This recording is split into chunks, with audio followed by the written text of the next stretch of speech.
फूल बेचने वाली एक सामान्य सी गरीब महिला जिसके भरोसे उसका घर चलता है, कैसे उसने अपनी किस्मत बदली और बन गई एक बड़ी मूवी की मेन हीरोइन। उस मकाम तक पहुंचने के लिए उसने क्या क्या कैसे कैसे तकलीफें और कष्ट सहे, देखेंगे इस कहानी में।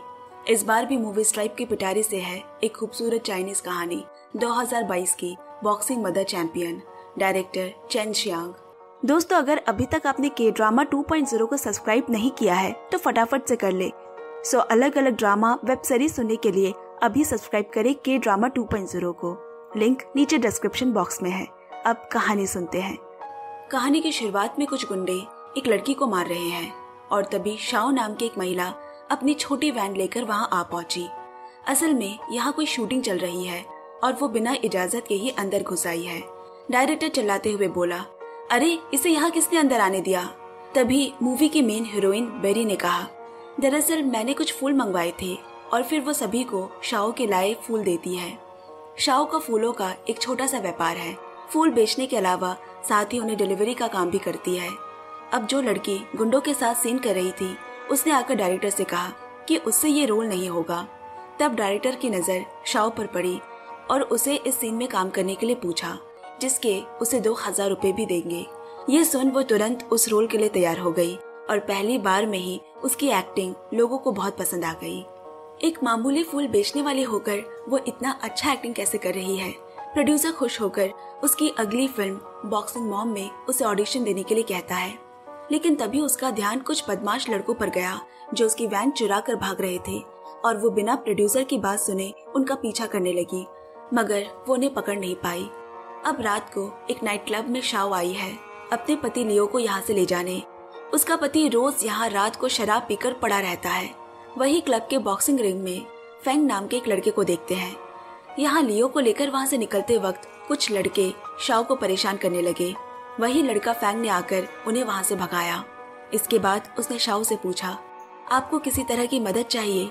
मगर शाओ ने मना कर दिया और लियो को अपने कंधे में उठाकर घर ले आई।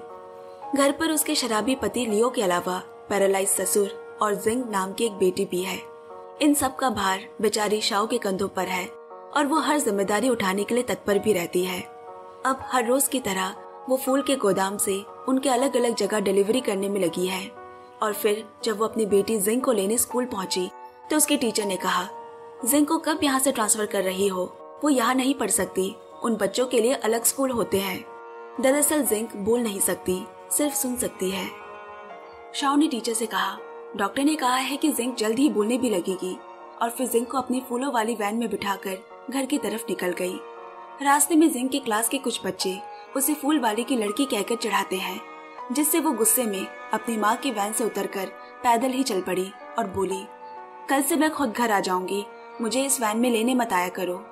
अब वो जिंग को लेकर अपनी माँ के पास आई है। उसकी माँ एक मालिश करने वाली महिला है और अभी भी वो एक वृद्ध ग्राहक की मालिश कर रही है।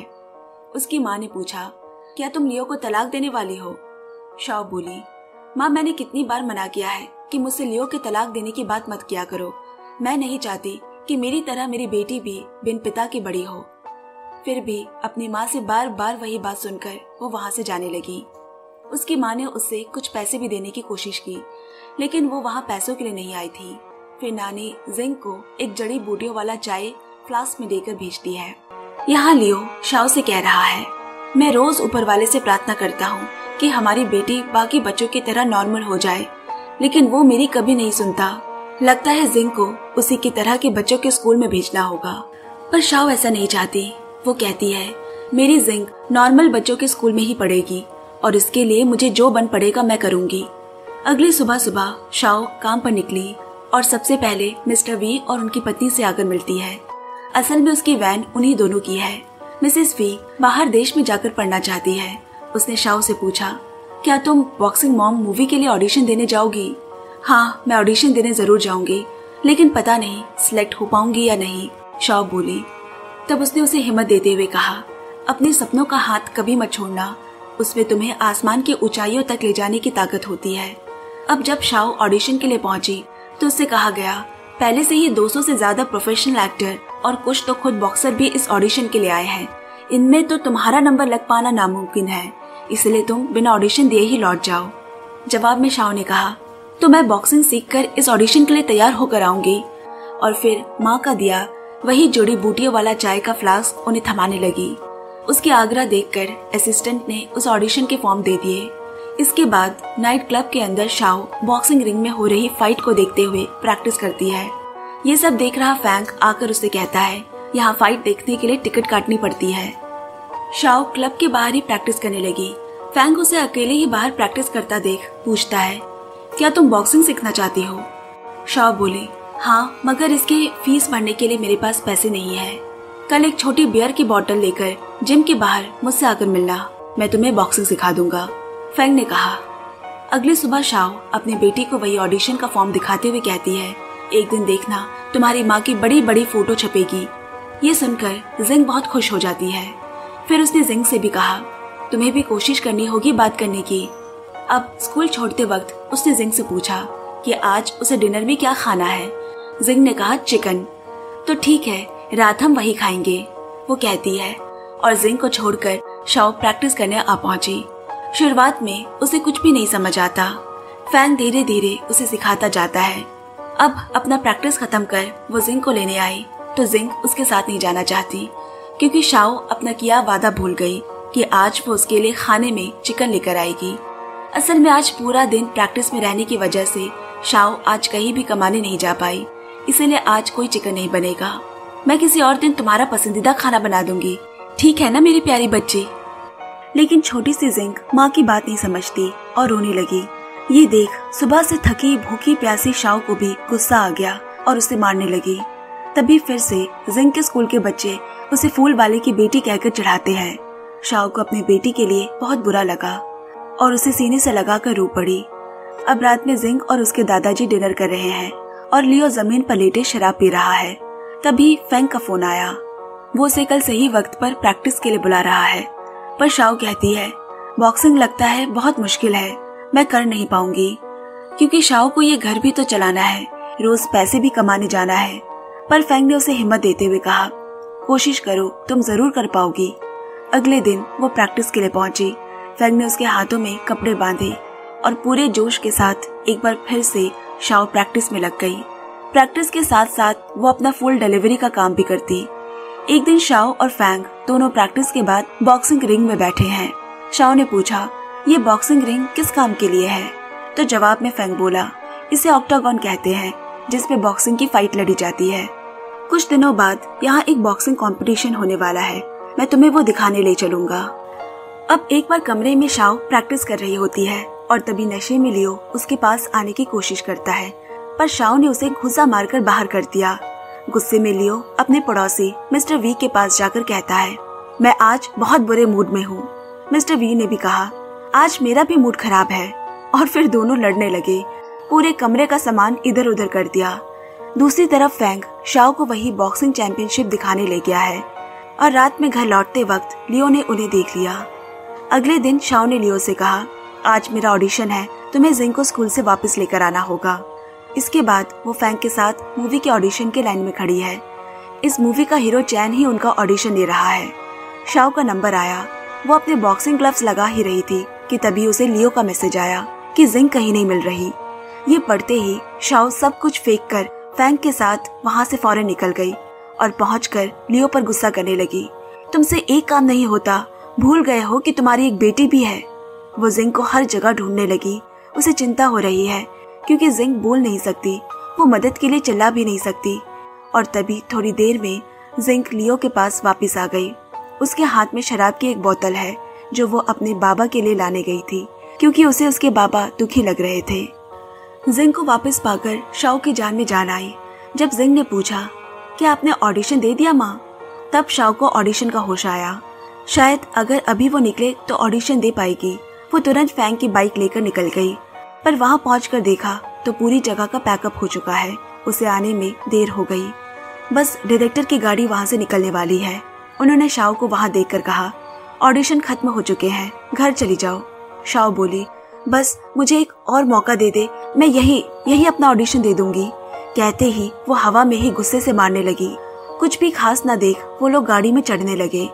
उन्हें जाते देख शाओ वहाँ पड़े एक ड्रम में खाली हाथों से ही पंच मारते हुए डायलॉग बोलने लगी। इतने में फैंग भी जिंग को वैन में बिठाकर वहां ले आया। अपनी माँ को इतनी कोशिशें करते देख जिंग की आंखों में आंसू आ गए। असिस्टेंट ने शाओ को जब रोका तो शाओ बोल पड़ी, क्या मुझसे कोई गलती हो गई है? मैं दोबारा से शुरू कर सकती हूँ।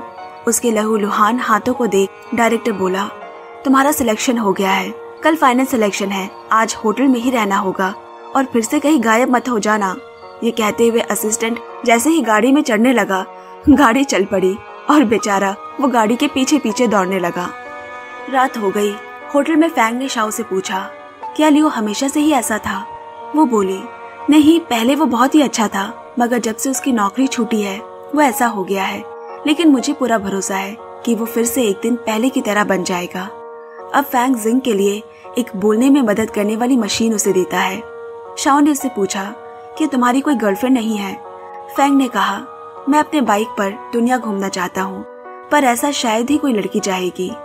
मैंने तुम्हें कई बार नाइट क्लब में देखा था, अपने पति को ढोकर ले जाते हुए। मैं तुम्हारे बारे में जिज्ञासु था, इसलिए तुम्हारे बारे में जानना चाहता था और सब जानने के बाद ही तुम्हारी मदद करने का फैसला लिया। उस रात छोटी जिंग इस आलीशान होटल में बहुत खुश है। वो माँ से कहती है, मैं रात भर जगकर यहाँ खेलना चाहती हूँ। अगला दिन आया। आज ऑडिशन का फाइनल सिलेक्शन है। हीरो चान ने हीरोइन बेरी के नाम मात्र ऑडिशन देकर उसे पास कर देता है और जब शाओ की बारी आई तो उसने उसे सच में मुक्का मारकर बेहोश कर दिया। ये देख फैंग दौड़कर अंदर आया और चान को उल्टा एक जोरदार मुक्का मारा। दरअसल चैन बेरी को ही इस मूवी में लेना चाहता है, मगर वो इस रोल के लिए परफेक्ट नहीं थी, इसलिए फिल्म के डायरेक्टर और प्रोड्यूसर ऐसा नहीं चाहते, वो शाओ को साइन करना चाहते हैं। अब शाओ ने बार बार चैन से फैंग की तरफ से माफी मांगी, पर चैन ने एक शर्त रखी कि अगर वो चाहता है कि शाओ को सिलेक्शन हो जाए तो उसे शाओ को सबके सामने मुक्का मारना होगा। फैंग इसके लिए बिल्कुल भी तैयार नहीं होता, लेकिन शाओ तैयार है। उसे जैसे भी करके ये रोल चाहिए, अपने घर की हालत सुधारने के लिए, जिंग के इलाज के लिए। ऐसा कहकर उसने फैंग को इस काम के लिए मना लिया। पहले तो फैंग उसे धीरे धीरे मारता है, मगर शाओ उसे उकसाती है और उसके हर मुक्के पर वो जमीन पर आ गिरती। यहाँ चैन उसे मार खाता देख मजा ले रहा है। शाओ को कई गहरी चोटें आई, खून निकलने लगा, पर वो रुकती नहीं। तब जबरदस्ती डायरेक्टर और उसके असिस्टेंट ने मिलकर ये सब रोका। शाओ ने उनसे कहा, मेरी एक्टिंग तो अच्छी थी ना? डायरेक्टर उससे कहता है, तुम ये पड़ाव भी पार कर चुकी हो। अब शाओ रात में घर के लिए निकली तो उसे रास्ते में शराब पिया लियो और पैरालाइज ससुर को बिठाकर उसकी गूंगी बेटी वैन खींचते हुए नजर आई। फैंग बोला, क्या तुम इन सबको छोड़कर नहीं आ सकती मेरे पास? मेरा हाथ थाम लो, हम साथ में दुनिया घूमने निकलेंगे। पर शाओ ने उसकी बातों को नजरअंदाज कर दिया और जाकर वैन में सबको बिठाकर खींचने लगी। घर आकर जिंग को बिस्तर पर सुलाने के बाद फूल के पौधों में पानी देने लगी। तब नशे में धुत लियो उस बाइक वाले के बारे में पूछता है। शाओ बोली, वो सिर्फ मुझे बॉक्सिंग सिखाता है। पर लियो गुस्से में फूलों के गमलों को तोड़ने लगा। शाओ चिल्लाते हुए कहती है, इतने मुश्किल दौर में भी मैंने कभी तुम्हें छोड़कर जाने का, तुम्हें धोखा देने के बारे में नहीं सोचा, बल्कि मैंने तो ये सोचा था कि तुम शराब पीना छोड़ दोगे, जिंग बाकी बच्चों की तरह बोलने लगेगी और हमारा परिवार एक सुखी परिवार बन जाएगा। लियो ने कहा, सपने देखना छोड़ दो, क्या तुमने एक बार भी उस आदमी का हाथ पकड़ने के बारे में नहीं सोचा? ये सुनने के बाद शाओ ने लियो को एक थप्पड़ मारा। लियो वहां रखे सारे फूलों के गमलों को तोड़ने लगा और तभी बिलबोर्ड में दिखाई दिया, बॉक्सिंग मॉम मूवी के लिए बेरी को साइन कर लिया गया है। अगले दिन शाओ वैन में अपना और जिंग का सारा सामान डालकर कहीं जा रहे हैं। जिंग ने इशारे में पूछा, माँ नानी के घर जा रहे हैं, हम चले गए तो दादाजी और पापा को खाना कौन बना कर देगा? तभी वहाँ मिसेस वी सामने से आते हुए शाओ को गले लगाकर कहती है, उसका सिलेक्शन एक अच्छे यूनिवर्सिटी में हो गया है, इसीलिए कहते हैं ना कि हमेशा कोशिश करते रहना चाहिए, कोशिश का दामन कभी मत छोड़ना। शाओ अपनी माँ के घर पहुँच गई। वो अपनी माँ के कंधे पर सर रखकर बैठी है और फिर उनसे पूछा, माँ, बाबा के छोड़ देने के बाद आपने मुझे अकेले कैसे संभाला? माँ ने कहा, शुरू के साल तो बहुत मुश्किल थे। फिर शाओ बोली, माँ मेरे पास कुछ पैसे हैं, मैं अपने लिए अच्छे कपड़े खरीदना चाहती हूँ। फिर वो उन कपड़ों को पहनकर डायरेक्टर से मिलने पहुंची, मगर उसे वहाँ बता दिया गया कि फिल्म के लिए बेरी को चुन लिया गया है। वहाँ से निराश होकर शाओ घर लौट आई। जिंग कमरे से बार बार माँ को इशारा करके बुला रही है। गुस्सा होकर शाओ बोल पड़ी, तुम बाकी बच्चों की तरह नॉर्मल क्यों नहीं हो सकती? फिर जिंग ने इशारों में कहा, माँ तुम परेशान मत हो, मैं मेरे जैसे बच्चों के स्कूल चली जाऊंगी। फिर शाओ ने कहा, नहीं, तुम बिल्कुल ठीक हो, बस थोड़ा कोशिश करने की जरूरत है। जवाब में जिंग बोली, माँ तुम्हें भी थोड़ा कोशिश करने की जरूरत है, तुम भी बॉक्सिंग मॉम बन सकती हो। इसके बाद शाओ वापस अपने करियर पर फोकस करने लगी और मार्शल आर्ट कंपटीशन में उतरने के लिए फॉर्म भरती है। दिन में फूलों की डिलीवरी करती और रात के वक्त प्रैक्टिस। ऐसे काफी दिन बीत गए। यहाँ दूसरी ओर फिल्म की शूटिंग शुरू हो चुकी है, मगर बेरी एक ही सीन के लिए बार बार रीटेक लेती। डायरेक्टर भी उसकी खराब एक्टिंग से परेशान हो चुके हैं। इधर कंपटीशन में आगे बढ़ते बढ़ते शाओ अब फाइनल तक पहुंच गई। उसका मुकाबला पिछले कई बार से रह रही चैंपियन से है। आज का मैच लियो भी देखने आया है। पहले 2 राउंड में शाओ हार जाती है और फिर आखिरी राउंड में उसने अपना होश संभाला और चिल्लाकर कहते हुए लड़ने लगी, आज हो सकता है मेरी जिंदगी का सबसे बुरा दिन हो, लेकिन मैं कमजोर नहीं। मैंने जिससे प्यार किया उसने मुझे बहुत चोट पहुंचाई। जिंदगी अधूरी ख्वाहिशों के साथ जी है मैंने। मैं जिंदगी में बहुत बार हारी हूँ, पर आज नहीं, आज मैं नहीं हार सकती। यहाँ जिंग भी टीवी में शाओ का मैच देख रही है। माँ को इतना मार खाता देख दुख से वो माँ कहकर चिल्ला उठी और तभी वहाँ शाओ एक आखिरी पंच के साथ चैंपियन को नॉकआउट कर देती है। वो ये मुकाबला जीत गई। वहाँ बेरी की शूटिंग के बीच में भी सेट पे डायरेक्टर और बाकी सभी शाओ का ही मैच देख रहे हैं और कहता है, बेरी को यहाँ से बाहर निकालो, ये फिल्म शाओ ही करेगी। ये सुनकर सेट पे मौजूद सभी लोग खुशी से तालियां बजाने लगे। अब दिखाता है शाओ अपने घर लौट आई है और अपने पूरे परिवार के साथ नया साल मना रही है। लियो शराब छोड़ चुका है, जिंग बोलने लगी है। इसी के साथ ये कहानी भी यही खत्म हो गई। इसीलिए कहा गया है कि जिंदगी उनके आगे सर झुकाती है जो कोशिश करते हैं, जो गिरकर उठना जानते हैं, जो हार नहीं मानते, जो जिंदगी में जीत के मायने बदल देते हैं, क्योंकि वो जीत की परिभाषा खुद से लिखते हैं। इसी के साथ मुझे इजाजत दे। धन्यवाद। फिर मिलेंगे, तब तक सुनते रहिए, सुनाते रहिए movie stripe. Bye bye, love you and take care friends.